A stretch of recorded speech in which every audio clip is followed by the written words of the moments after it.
kulankan wuxuu ahaa mid ay haweenka gobolka Nowdal ku casuumeen 22 xildhibaan ee cusub ee golaha deegaanka ee degmadan Boorama oo horkacayo maayarka degmadan waxaana kulankan ahaa mid xildhibaanadan 22 gaari ee cusub ee golaha deegaanka ee degmadan Boorama iyo bulshada ku dhaqan Boorama isku baranayeen isla markaana lagu gorfeenay sidii xildhibaanadaasi ay ugu dadaali lahaayeen horumar la gaarsiiyo gudaha magaaladan Boorama waxaana kulankan ugu horeen ka hadlay maayarka cusub ee degmadan Boorama Saleebaan Xasan Xadi wuxuuna falanqeeyay hamigooda mustaqbalka dhow iyo waxyaabaha ay qaban doonaan waxaan doonaynaa degmada Boorama inaan u eegaysiino kuwa la taqaaqayay iyo hortaagnaayo qurux badnaa sida uu yahay inaan u qorxinaano halkan inta la qaaday in hore oo ka qaybsanaynaa inuu mid kale ka rabo midna waa anaga naga qabo marka aanu iskii badan ku sameynay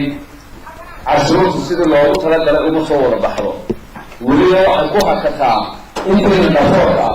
dadka magaca ama lacag halaadaan ama musabaxayaan cashuurta ku xakataa waliba waxaan doonayaa inaan sameeyo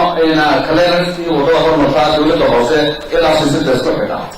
waxa loo tirinaysan la soo galeen waxa loo tirinayna kabada shaalla dhigay waxa loo tirin marmar la soo dhigay aan nafsada la soo dhigay waxa soo noqon doona wax laabaan sidoo kale qaar ka mid ah haweenkii kulankan soo qaban qaabiyay ayaa waxay hadallo dardaaran u badan u jeediyeen xildhibaanadan 22 gaaraya ee cusub ee golaha deegaanka ee degmadan Boorama iyagoo ugu baaqay inay wax qabad muuqda ka ciyaaraan horumarka Boorama isla markaana bulshada u shaqeeyaan marka u horeysa aan u qabanay xafladan qiimeeyntooda annagoo haweenweynihii farta ku soo saaray ah ee hooyooyinkooda ahaa waxaan doonaynaa oon ku soo dhawaynaynaa dardaaran ah waxqabadka gobolka Awdal degmada waxa ka mid ah tusaale ahaan wadooyinka nidaamka tixgelinta maamulka dowladda magaca afka qorbajooga